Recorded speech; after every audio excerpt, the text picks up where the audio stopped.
Thanks, Rob.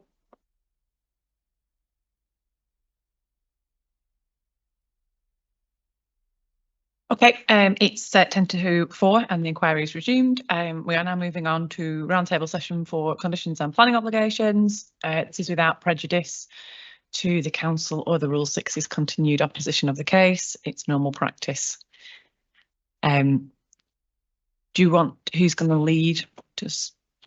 Sorry, madam, before we start, would you mind if I just hand up this National Highways email that I mentioned this morning? That would be very helpful. Printed. Thank you. ID 92.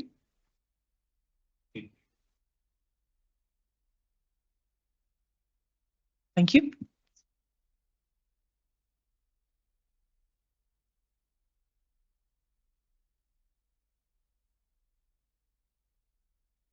Mr. Andrews.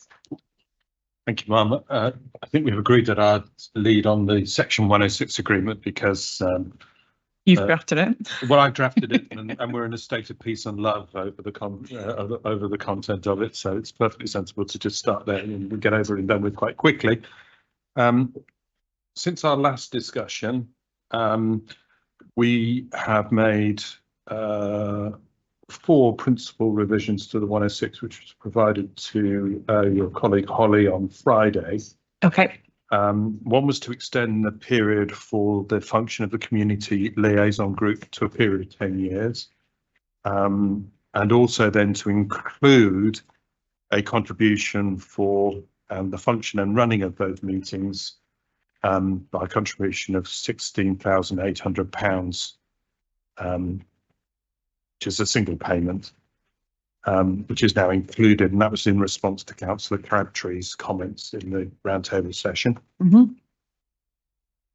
The second point was in an introduction of a traffic mitigation contribution figure of 22,000. You may remember that was absent from the document in square brackets. We've now agreed that figure.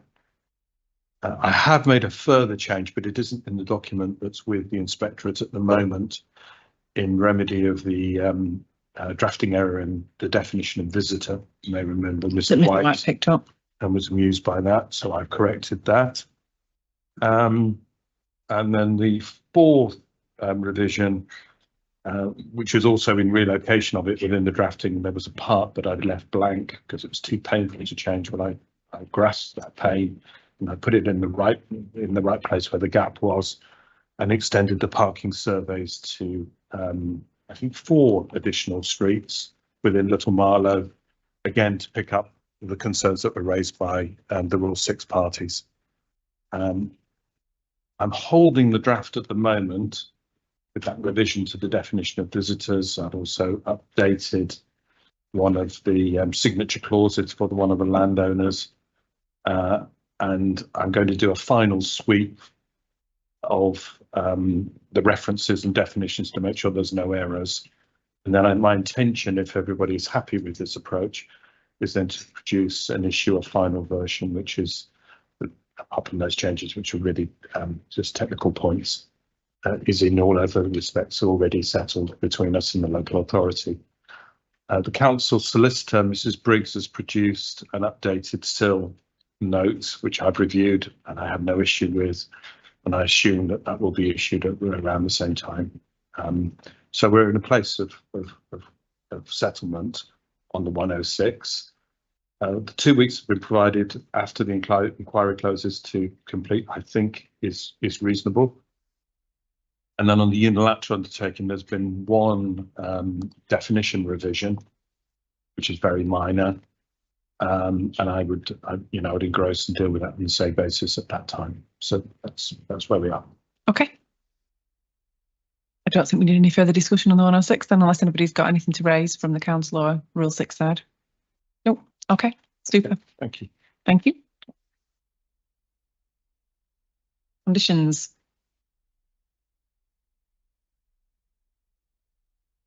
Mum, I think I'm leading on this. Can you hear me? Is my mic on? Yeah, so we presented you with 2 documents. One is a track change version, which shows the changes since we met on the 31st. So I accepted all the previous ones. So this now just focuses on those amendments that have been made. Okay. And you've also got a spreadsheet again with the traffic light system. I do. Setting them out, and we have sought to resolve the outstanding issues and make some suggestions. I think the inquiry perhaps sort of got in the way in terms of being able to provide full responses back on those. And so I will highlight those which where there's still some issues and we still are seeking the appellant's comments on them. We have had the Rule 6 parties' comments on the backlog management revisions. Okay. So if I take you through the spreadsheet. Yes. It doesn't show the track changes on there, but it shows the track changes on your own. Sorry, on the document that you had initiated and asked for. So in terms of no live filming, that hasn't changed since the last time. I think the appellants were looking to suggest some alternative wording, but we haven't received anything as yet on that. So is that, are you going to suggest that, Mr. Central? Or Yeah, yes, ma'am, and I apologise for not having done it before today, but I've been a little bit preoccupied in the last couple of days. What do you want to do with regard to conditions? Are you happy to give us a bit more time? well, I mean, we've got a week before now and closings, haven't we? So if you could, if you're in a position that you're going to be able to suggest alternative wording for the conditions that you want to suggest alternative wording for, and try and get those agreed with the council and the Rule 6, then that would be helpful. Okay. And if you could get, I mean, I'm off next week, so if you can get me a finalised version before, say, Friday, then I've got a chance to look at it on Monday morning. That would be very helpful. Thank you, ma'am, and I apologise for not having done my part of the bargain and responded to Kitchen before now. Okay. So the next one is actually it's titled phasing plan. Yeah. I think we established last time that in fact it wasn't going to be a phased development. So so we're calling it a build sequence plan. Mm-hmm. And the suggestion is that it be changed to request a build sequence plan to be submitted, and then that build sequence plan to be submitted shall be broadly in accordance with the indicative submission that we've already seen. So that's the approach that we've taken on that. And I can say that is accepted. That's acceptable. So that becomes green then. Yeah. As the Rule 6 of no comments on that one. So Well, yeah, so sorry, from our point of view, it's accepted. I don't know what the Rule 6 party's view is, but okay. I've also throughout the document, as a consequence of that, changed the reference to phasing to part of the development in all the subsequent ones. I've left them as green, but I've put some wording in red just to identify where those have taken place on the spreadsheet. Yeah, and they are shown on as track changes in the conditions 8 and 9. Yeah. So the next the next one that we had all together is condition 16. And the Environment Agency have come back to clarify what they believe to be receptors, and they refer to controlled waters and natural environment features. So so that's what has been added into the condition.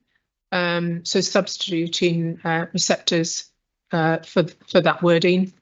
And they've also provided some clarity in terms of the up and down hydraulic issue by way of explanation that it means the monitoring of substances which may flow into and or out of plot 4. Okay, that's helpful. Thank you. Yeah. Just It's a got a lot more question, precise. Mum, to Mrs. Kitchen. Did they give any view as to what natural environmental features would include? No, that was the clarity that I had. I didn't have any further information, but I'm sure that those experts who deal with these will know exactly what that means. Okay. So number 17 is the geotechnical, and this was the National Highways condition, Mhm. and they have come back and said that they're willing for a 10-metre zone. Okay, that's helpful. Adjacent to the A404, so that's that change has gone in there. And that's very helpful and acceptable. Yep, good. So and again, I haven't got a chance to renumber the conditions. That's okay. Principally because I was having problems with Word last night. The Volvo bridge remains the same. So there is that difference between us in terms of the second section of the condition. So Yeah. it's in 3 parts. One is that no development shall commence, including any demolition, groundwork and vegetation clearance, until permission has been granted for the replacement Volvo bridge.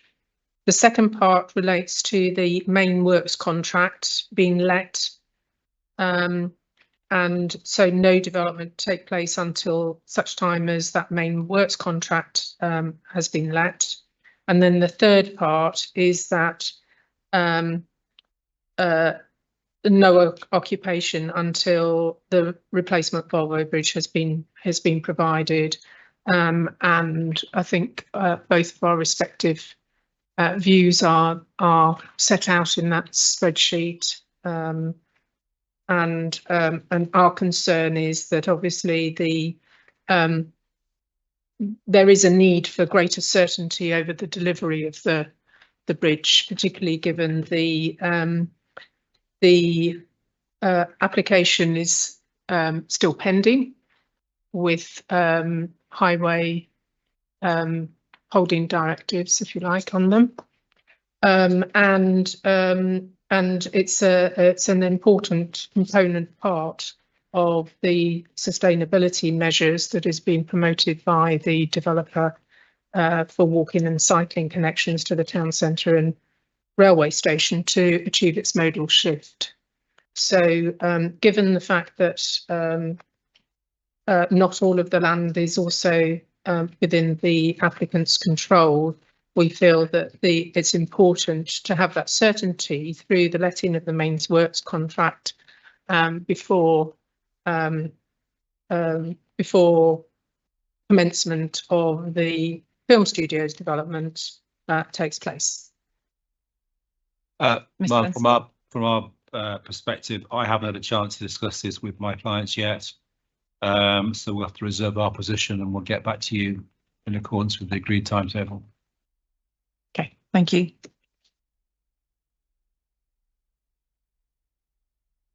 So the next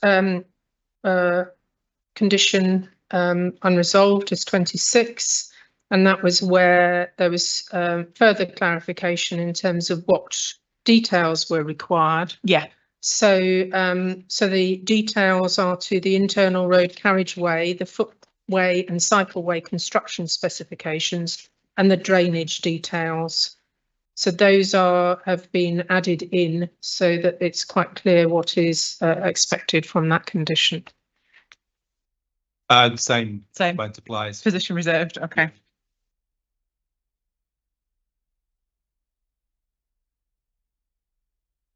So the next condition in the list goes to condition 34, which we explained last time was an overarching condition.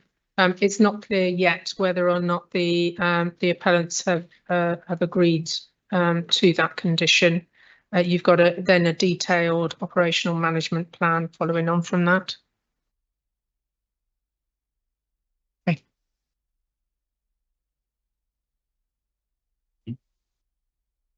So that hasn't changed from last time. We're just waiting for the position of the appellants. Same again, Mr. Sensical, reserved position. Yes, well,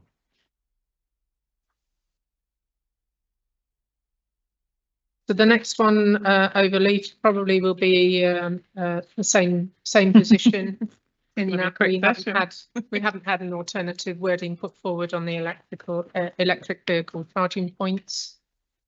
I think the one thing that we would draw your attention to is that there's 2 multi-story car parks, but I needed to change the explanation in the comment there. But our expectation is that those would be delivered prior to any of the buildings, because they're reliant on that in order to provide adequate parking. And the electric charging points should come and be delivered hand in hand. So there's 20% electric charging, and then the remaining to be passive provision, and I would have expected that those would all be done at the same time. Understood. Any comments, Mr. Sensical? no, Ma'am.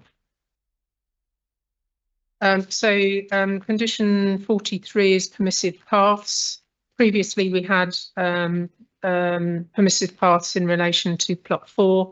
This deals with all of those, all of the permissive paths, but it deals in particular to the closure for essential maintenance. But in respect of plot 4, it refers to for special events for which prior approval is given, because we had understood that there will be occasions when plot 4 will be closed for public use during that special events that were being planned. That's right. Again, I just need to take into more precise wording. Okay, thank you.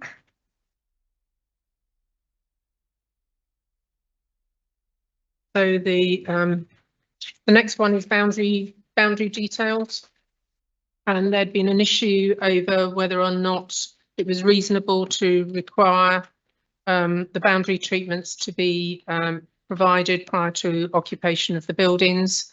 So this has been changed so that we have an implementation programme to be submitted, and then the means of enclosure is carried out in accordance with the approved details. That's better than where we were. So I think we're getting there. Okay.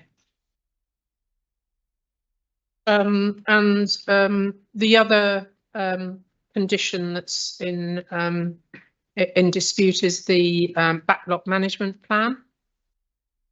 And there's been quite a few additions to this condition in terms of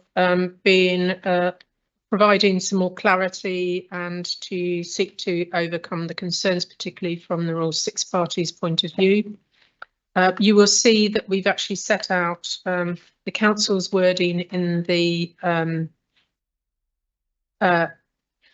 track change version and in the third column of the spreadsheet, and that is looking at hours of operation to include production, setup, filming and strike, and I think I've got the right terminology on that. Details for external lighting, the inclusion of temporary lighting in that. In terms of F, measures for managing noise associated with filming, we've included reference to sound systems, kinetic special effects, pyrotechnics and transport noise. And transport noise is a little bit of a catch-all, but we wanted to also add in a particular part in terms of there should be no reversing alarms allowed on any part of the backlog between the hours of 7 PM and 7 AM, because those are the spikes that appear in terms of the noise and the disturbance. We've also included an annual review mechanism to review the approved backlot management plan and to identify any additional measures required and update the approved backlot management plan. And that is so that if there are matters that are arising, that those can be dealt with through that annual review mechanism. And also requiring details of a liaison officer to deal with any complaints and concerns raised by members of the public. And that should provide both daytime and nighttime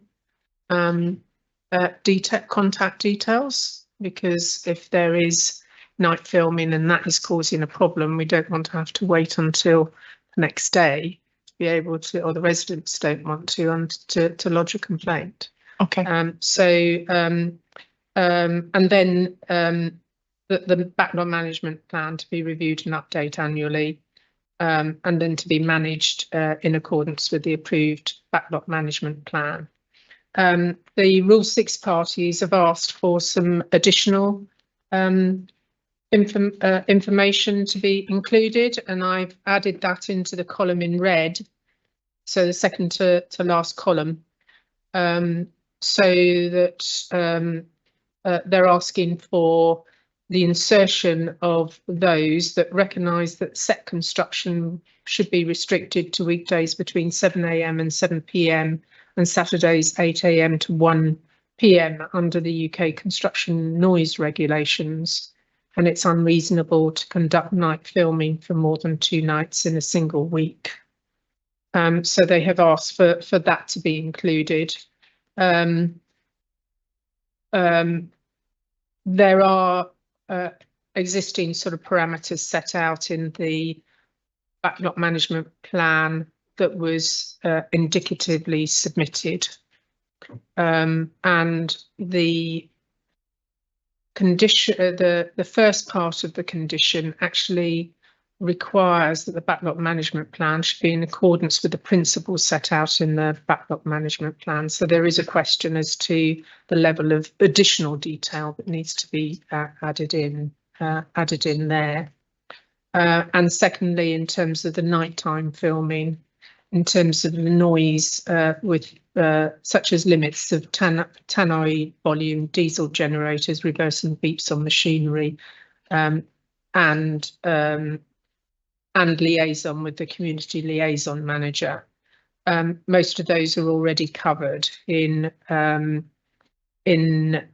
criteria F in terms of sound systems and transport noise, and the liaison community liaison manager. That may be something that could be incorporated as part and parcel of the condition.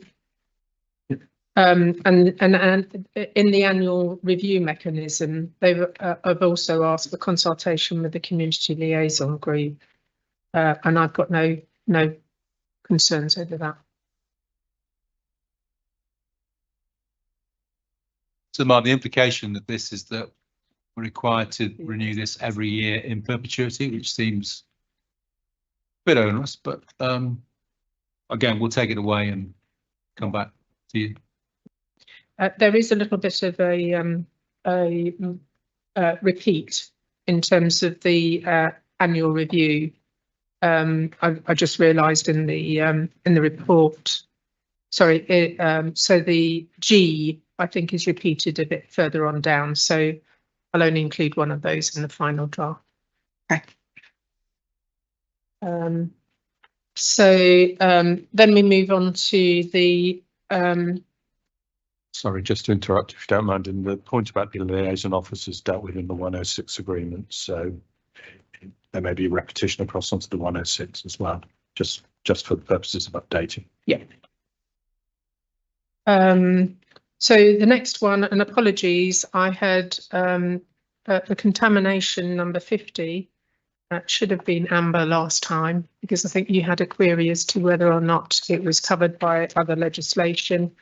I've included in the spreadsheet, and this is where if during development contamination Yeah. not previously identified is found, what then happens?